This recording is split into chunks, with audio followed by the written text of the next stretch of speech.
That's all it is, Miles. A leap of faith.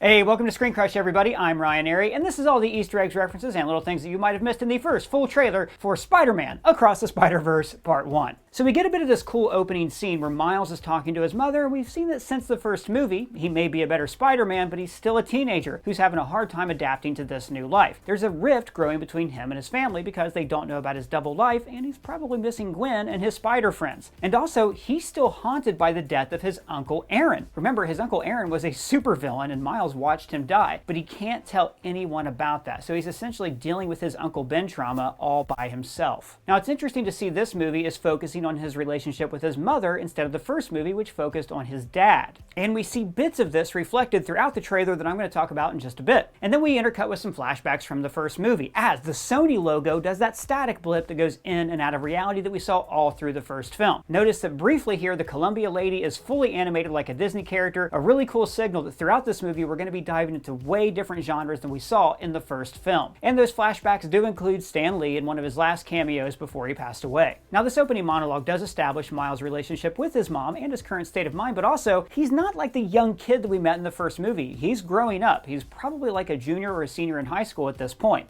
It's just hard to see my little man not being my little boy all the time. Now, in the flashback where Miles stops the taxi, we do see a very prominent Puerto Rican flag, which is a great touch because Miles' mom is Puerto Rican. By the way, before I forget to mention this, the music in this film is done by Metro Boomin, the same way that Sway Lee did music for the first movie. Alright, so let's really dive deep into this trailer because there's a lot of little details and little Spider-Man along the way that I bet a lot of people missed. So this scene is the one that we saw in the extended first look that came out about a year ago. It shows Miles in his room laying on his bed listening to Sway Lee and Post Malone's Sunflower, which of course was the prominent tune in the first movie.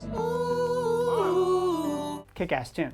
Hey person, do you remember in Avengers Endgame when Captain America uses the hammer on Thanos and then he uses lightning and then it's all awesome? Yeah, Doug, of course, I remember all that. I just wanted you to know that the day that we watched that was real special. So here is a present for you. Oh my gosh, Doug, it's a star map made by Underlucky Stars. They're the sponsor of this video. Underlucky Stars creates a personalized star map showing the unique alignment of the stars in a place and time chosen by you. This is a great gift to remember an important moment in your life. All you have to do is enter the time and location, and they create a print of the sky. This shows the constellations and locations of all the stars, showing how they were aligned at your special moment. This one's actually showing me the moment I met my wife. So this is a personalized gift. You can choose from more than 15 designs, your special commemorative message, and the title. It's durable, and it'll last for generations. Yeah, but how do they know what the stars look like on that day? Were they Conchu or something? Well, Underlucky Stars has proprietary methods of locating stars that have been verified by NASA astrophysicists to ensure their accuracy. This also makes for a great surprise gift. Every time you look at your map, it's a sweet reminder of your anniversary, or when your kids were born, or when you watched Avengers Endgame for the first time. Underlucky Stars also supports and fundraises for the International Dark Sky Association, which is dedicated to limiting light pollution and space litter so we can actually see all the stars in the sky. So Underlucky Stars is running a big holiday sale right now. Plus, they're offering ScreenCrush viewers an exclusive 10% discount on any order with the code ScreenCrush. Go to underluckystars.com/ScreenCrush to get your star map now. Now back to what I was saying. Then the portal above him opens just like we saw at the end of Spider-Verse, but I think that this scene actually takes place a little bit later than the one we saw at the end of that movie because if you look closely, Miles seems to have aged quite a bit. His face is longer, he just looks more mature. Lots of little things to pick up in this scene. Eric Voss over at New Rockstars pointed out that there's these cards that are very much like Pokemon cards, except they're called Teriyaki-mon, another variation of this universe from the universe that we all know. Right here we can see bus tickets taped to the wall, and in that first look extended scene, we saw that he kept a bus ticket from Hudson Valley Explorer in his journal as a bookmark. Remember, that's the bus line that he and Peter B. Parker took upstate when they stole the computer from Alchemax, and it's also when he first met Spider-Gwen. Also on his shelf, we see the Spider-Mobile, which is from the comics, and we saw in Peter Parker's underground lair. Here there's a spider pennant, and here there's a PlayStation 1 era game poster for a game called Top Skater with very similar font to the Tony Hawk Skater games. And if you'll remember, that particular game did feature a code where you could play as Spider-Man. This is a poster for a Kung Fu movie called Way of the Butterfly, probably this universe's spin on Bruce Lee's Way of the Dragon. And of course, there's a PlayStation controller floating around because Sony. And here's a look at a comic that we got a better look of in the last trailer that says True Life Tales of Spider-Man Save the Multiverse by Sanford Green. Now, Sanford Green is a comic book artist who did design work on the first film and has drawn Miles Morales for years in the comics. And of course, notice that Miles is wearing a Brooklyn jersey that's number 42. Now, 42 appeared all the way through the first movie, and the filmmaker said this was partially an homage to The Hitchhiker's Guide to the Galaxy, where 42 is the answer to life, the universe, and everything. 42. But it's also very much an homage to Jackie Robinson, the first black player to play Major League Baseball. His number 42 has been retired by every single team in the game, and his original team was for the Brooklyn Dodgers. So when Gwen looks at him through this portal, notice that it is a series of hexagons. Not the beast! Now, obviously, we've seen the Marvel Cinematic Universe use hexagons all over the place, including in their transwarp travel. And I've theorized in past videos that hexagons are actually kind of the building blocks of these fictional universes, and now it looks like they might be the key to navigating travel throughout the multiverse. Hexagons are, of course, most prominently used by Wanda in the show WandaVision. The shape of her spell around Westview was a hex. It's what I'm calling the anomaly because of its hexagonal shape. We saw in WandaVision and in Multiverse of Madness that Chthon's magic of the Scarlet Witch is framed as a hex. Now, the reason I keep talking about the MCU is because notice that all the Spider people in this trailer all have wristbands on their wrists. This is a lot like the wristbands that Tony invented to navigate the quantum realm in Avengers Endgame. So I'm thinking that this version of Spider-Man, all these different versions of Spider-Man, are actually part of the extended Marvel multiverse that we're seeing play out in the Multiverse saga right now. So when we see them traveling through the multiverse, this could actually be the quantum realm, just like we saw in Avengers Endgame, except notice that they travel through a series of hexagons. I'm betting that each hexagon represents a different universe that they could potentially stop off at, and using hexagons is a way to control the chaotic way they travel through the multiverse in the last film. In fact, this particular shot of Miles traveling is a lot like when we first saw Peter B. Parker travel through the multiverse in Spider-Verse. Okay, when Peter and Gwen land in this place, which seems like a kind of junction point for all these spider people, notice there's a giant machine behind him. I'm thinking this machine is what actually brings the spider people into this world, because they're facing away from it and then entering this chamber filled with all the spider people. So there are a lot of spider people in this trailer, and in just a little bit I'm going to go through and tell you why I think they're all here and what's going on and how this connects to an event from the comics. But first,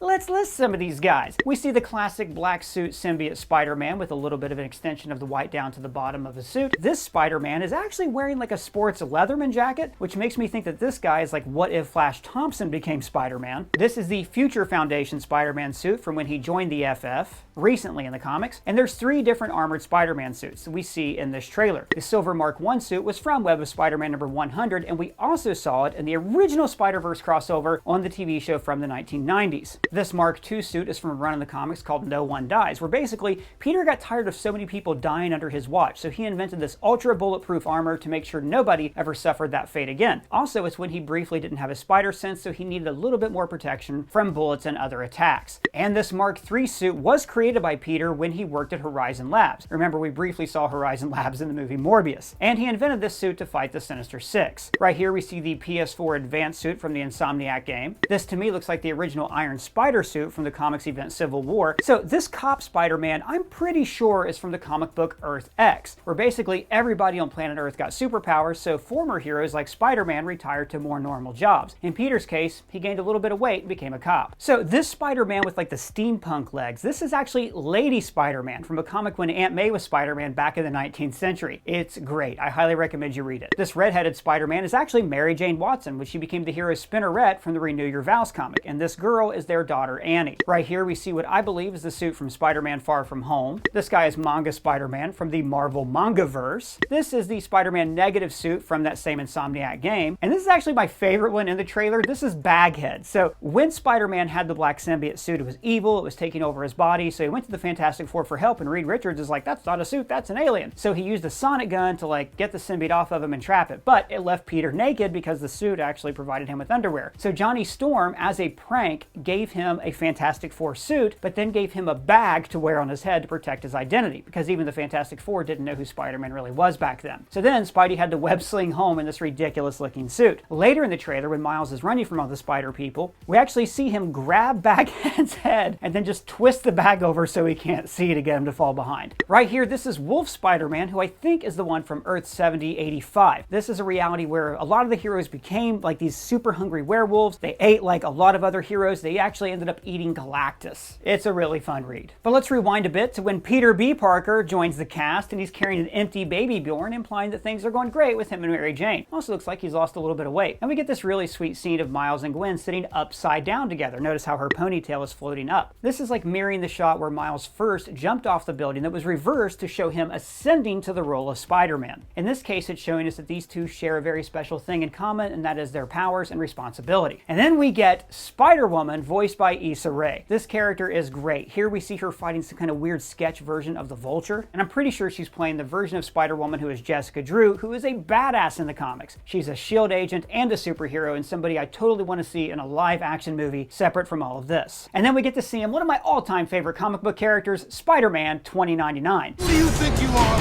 Really? He's played by Oscar Isaac, who also delivered one of my favorite movie monologues of all time. Somehow Palpatine returned. So Spider-Man 2099 was the flagship character of Marvel's 2099 universe, which is a criminally underrated family of books. So in the year 2099, there aren't any superheroes left. In fact, people refer to the present day as the heroic age. Now there's a scientist named Miguel O'Hara who works for an evil corporation called Alchemax, again, which appeared in the first Spider-Verse movie. Miguel tries to quit the company, so they get him hooked on a drug that attaches to his DNA. So to get rid of his addiction, he puts himself into his own experimental chamber. His boss tries to sabotage it, and then Miguel gains the powers of a spider. And instead of just climbing walls by sticking to them, he has these really sharp talons that we see in the trailer. So Miguel is great because he's a very reluctant hero. Initially, he was just out to cure himself, but over the course of several issues, he starts to fight Alchemax and really embrace the legacy of Spider-Man. In the movie, he was teased in the post-credit scene of Spider-Verse. You're pointing at me right now as you say that. Look at you. I'm Look just at your pointing at finger. you. And of course, you'll remember that Alchemax did appear in part 1. It's the company where Olivia Octavius was working and where they stole the computer from. Now we do see here Miguel is watching a file of a small child called Gabriella. She is his daughter, gender swapped from his son, Gabriel O'Hara, in the comics. Gabriel named after his brother. So this is interesting because it juxtaposes Miles and his mother-son relationship to Miguel's father-daughter relationship. I'm going to guess that Miguel's primary motivation in this movie is going to be to protect his daughter. And I got a few more spider people for you. This is Superior Spider-Man. Now, Superior Spider-Man is actually Dr. Octopus when his mind took over Spider-Man's body. This was a great run by Dan Slott where we got to see Otto Octavius be a superhero.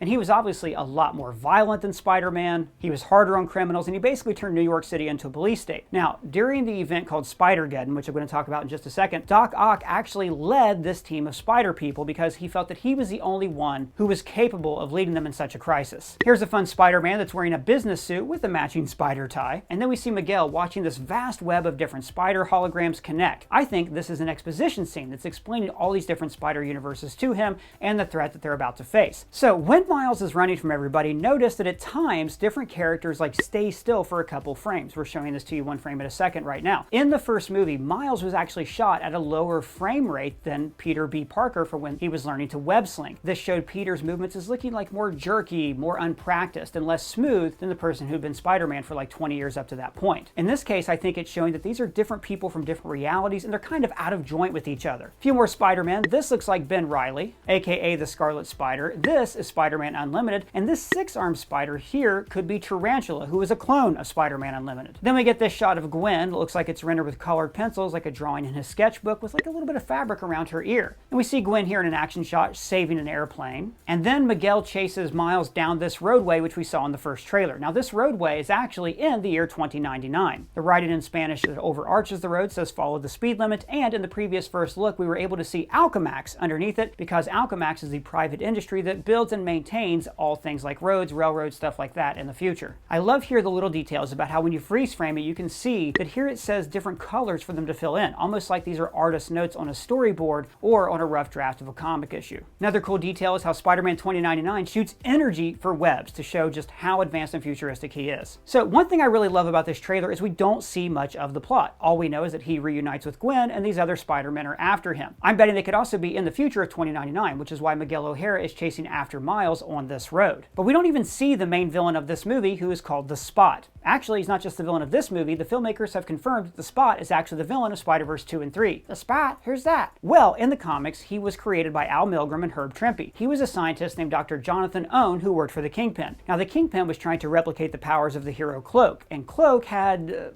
basically a magic cloak that connected to a dark dimension that was super scary, and it allowed him to teleport. So that's basically all you need to know. So Owen was trying to replicate the Cloak's powers, and he created this big black portal. He stepped through it and found himself in another space filled with these dots. After going back through the portal, he was transformed with all these dimensional portals on his body. But he also gained the ability to create these portals that allow him to transport into different dimensions or cross dimensional barriers. The first time he told Spider-Man his name, Peter actually laughed so hard that he had to sit down and rest. And even though he beat Spidey in their first fight, he's always been a joke villain. He even created a team of other D-list villains called the Legion of Losers. The thing is, though, that even though he's always a joke, the guy does have an amazing power. He can create these space warping spots. I get in trouble when I leave spots.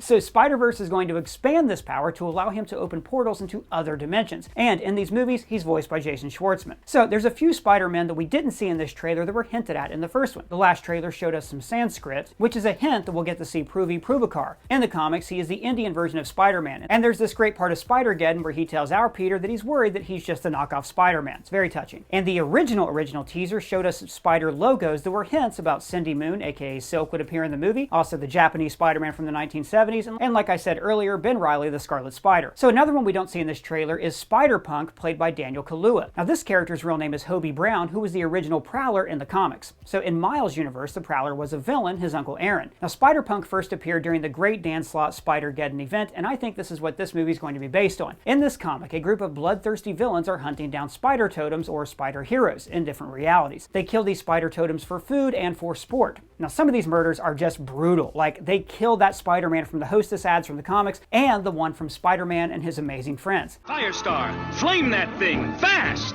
I can't! Isn't it kind of weird that His Amazing Friends were Iceman and Firestar? I mean, did they ever hang out anymore? It was the 70s, Doug. It was a different time. Anyways, Spider-Geddon was a great crossover story, but the original Spider-Verse story was actually from the 1990s animated show where Spider-Man teamed up with alternate versions of himself, including one wearing that Mark I armor that I mentioned earlier. And they did this to fight an evil version of Peter Parker that had bonded with the Carnage symbiote. Make that movie. Make that movie. Right? High five. Basically, I love that there's no way to tell what's actually happening in this movie from this trailer. It shows a lot of Spider-Man, gets us really excited for what's next, and that's all I want from a trailer. But do you have any thoughts and theories on what's going to happen? Did you see any Easter eggs that we missed? Let me know in the comments below or at me on Twitter. And if it's your first time here, please subscribe and smash that bell for alerts. For ScreenCrush, I'm Ryan Airy.